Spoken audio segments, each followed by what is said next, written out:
travailler depuis la maison, c'est le paradis, c'est génial, t'as trop de chance de travailler depuis la maison, mais est-ce que c'est vraiment le cas? Justement, c'est un petit peu les questions qu'on va aborder dans cette vidéo.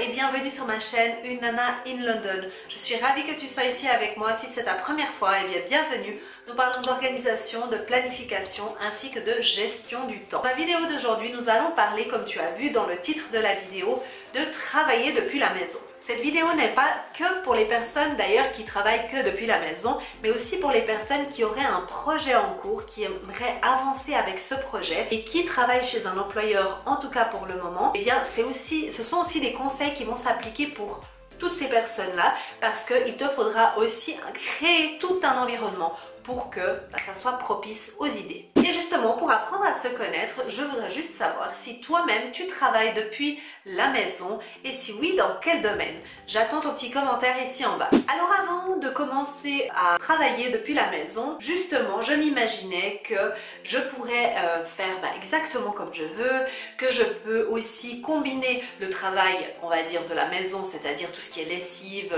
ménage, etc., ainsi que mon travail personnel. Sauf que tu la sens venir là un petit peu l'embrouille. Eh bien l'embrouille, c'est que ce n'est pas du tout le cas.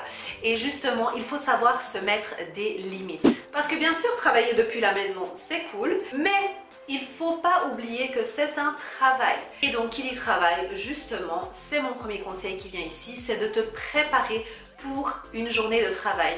Comme si tu allais chez ton employeur, simplement qu'au lieu de devoir sortir de chez toi, tu vas rester chez toi. Il n'est pas question de rester en pyjama, tout comme on se le disait comme ça, ou ça serait génial de travailler depuis la maison.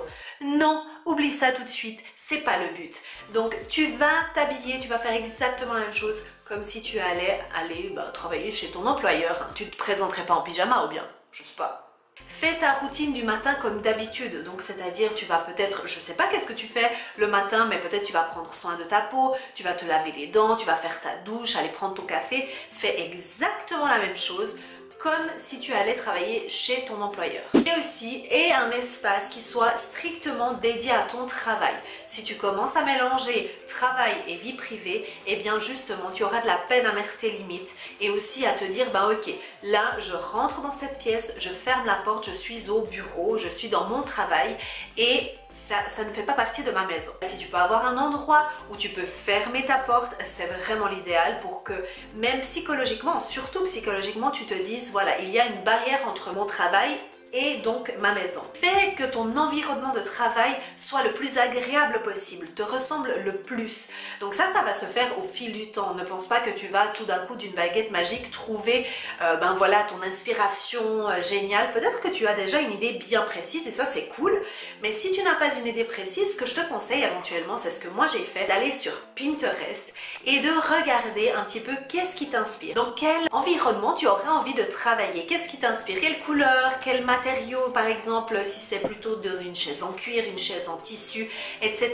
Tous ces textures et tout. Essaye de faire des recherches et de créer des petits tableaux sur Pinterest pour justement t'inspirer. Et ensuite, quand tu auras le budget, quand tu auras le temps, eh bien tu feras un petit peu ton shopping. Là, on parle de l'espace et de tout ce qui est mobilier. Mais n'oublie pas aussi le matériel avec lequel tu travailles. Peu importe ce que tu fais comme travail, avoir un bon matériel, c'est hyper important. Maintenant, je te dirais que si par exemple tu débutes sur YouTube, je n'irai pas te conseiller d'acheter forcément l'équipement le plus au top du top, vu que tu viens de commencer. On est bien d'accord. Mais il y a quand même une balance à faire entre deux pour que tu puisses peut-être commencer avec ton téléphone, mais qu'il soit par exemple de bonne qualité.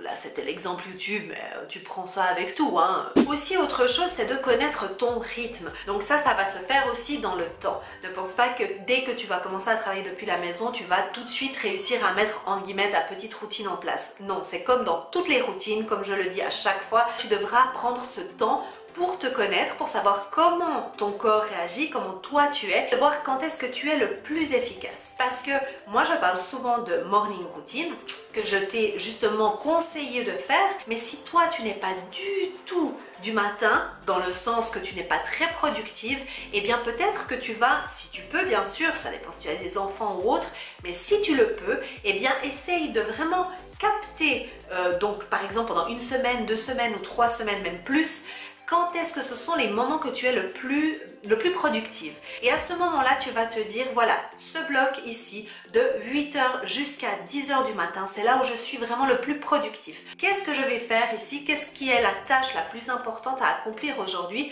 C'est là que tu vas la mettre. Planifie tes heures de travail. Alors pour celle-là, je te dirais que pour moi ça a été hyper compliqué parce qu'il faut vraiment te mettre des horaires de travail. C'est difficile quand tu es ton propre patron de savoir mettre une limite, c'est-à-dire de pas trop en faire, donc essaye bien de te mettre une limite de fin à tes horaires de travail, c'est-à-dire que quand tu as décidé que par exemple à 16h tu finissais ton travail, et bien à 16h tu finis ton travail, à part cas vraiment exceptionnel. Exceptionnel, ça ne veut pas dire que c'est 3 fois par semaine, hein. Ça c'est pas exceptionnel, ok?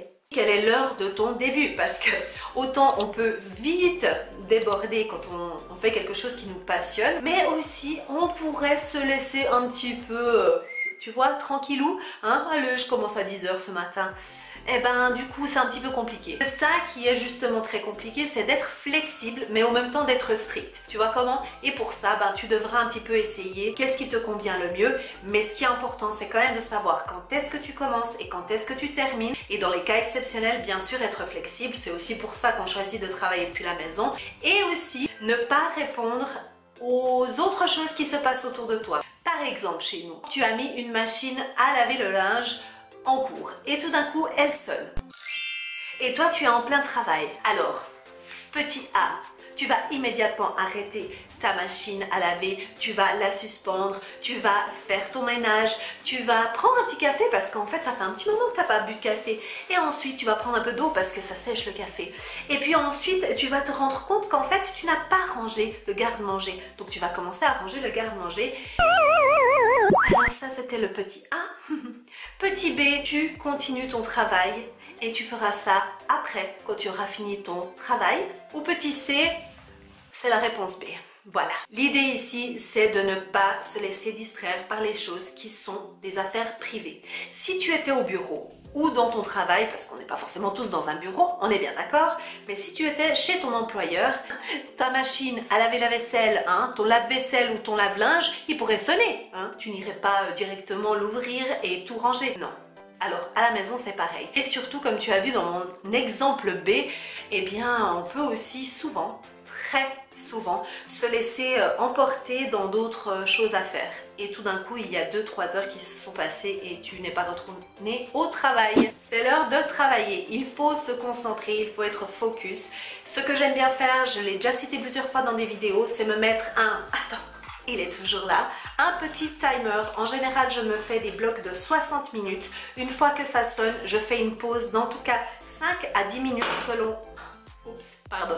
Selon les cas, je fais 5 à 10 minutes de pause et puis je recommence une session de 60 minutes. Quand tu planifies aussi ce que tu vas faire durant ta journée, je te conseille de faire des batchs de travail, c'est-à-dire de regrouper les mêmes sortes de tâches au même temps. Si par exemple tu as un travail à faire sur l'ordinateur, eh bien essaye de faire toutes les tâches que tu as besoin de faire depuis ton ordinateur, de le faire à ce moment-là, comme des choses administratives, etc. Si tu dois par exemple faire quelque chose qui te demande d'aller à l'extérieur, essaye de prévoir tous tes rendez-vous professionnels à ce moment-là. Ça va te permettre de gagner en efficacité et de prendre moins de temps. Éloigne ton téléphone et si tu peux, mets-le en mode avion pour ne pas être distraite par toutes ces notifications.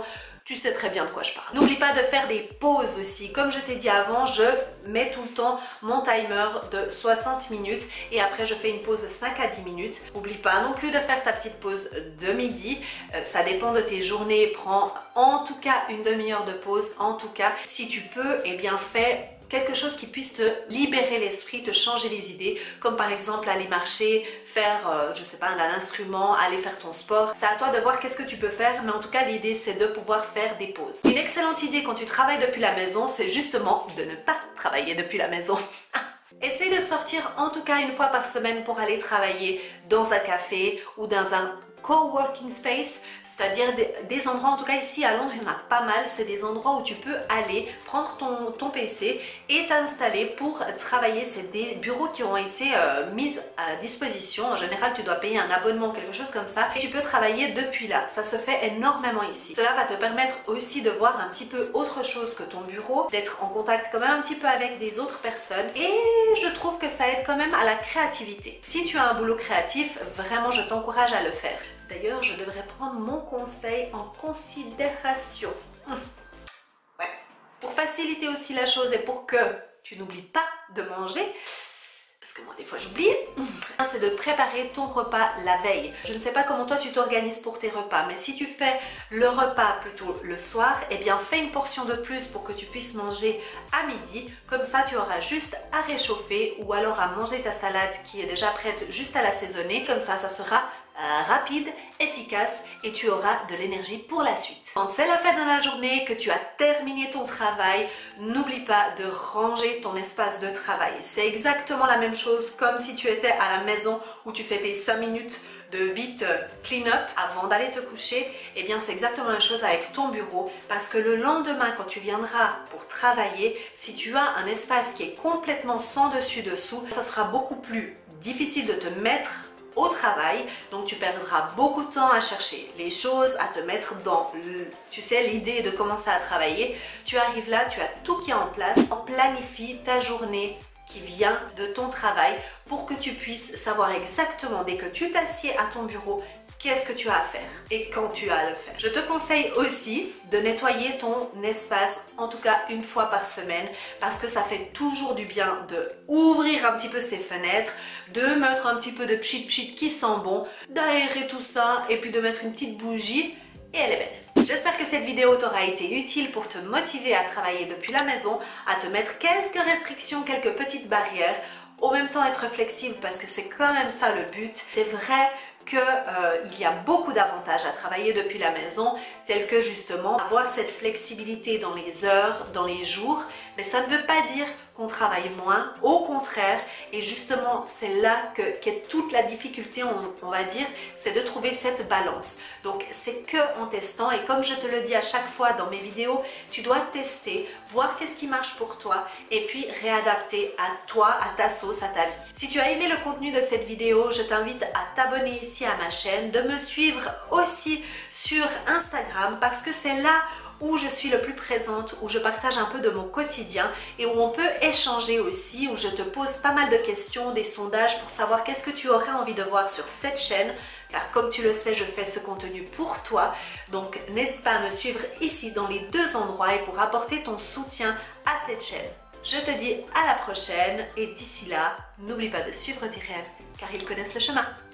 Ciao! Même si ce sont des projets par exemple pour un projet en fait. C'est un projet,